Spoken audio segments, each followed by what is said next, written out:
notre syndicat s'implique déjà. Ça fait déjà 1 an que nous soutenons une start-up qui s'occupe du tri, de la collecte et de la gestion des biodéchets.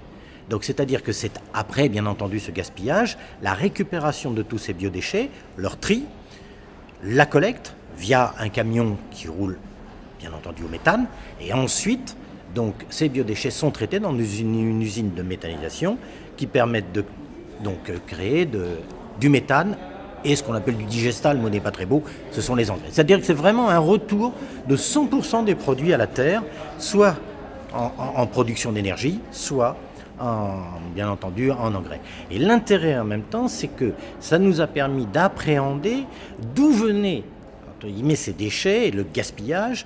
Et on s'est rendu compte que 2/3 venaient de la préparation de la cuisine et 1/3 venaient de retour assiette, de retour buffet. Donc ça nous permet également de limiter le gaspillage, de former les chefs, de former les personnes dans la cuisine pour qu'on limite au maximum ces fameux 2/3.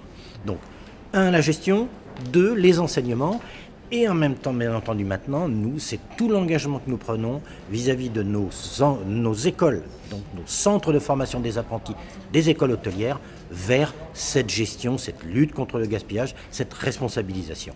C'est vraiment, en plus, un moyen de management, de fédérer les équipes qui est extraordinaire. C'est incroyable de voir comme depuis le plongeur jusqu'au directeur de restaurant, il y a cette sensibilisation et cette mobilisation pour cette gestion.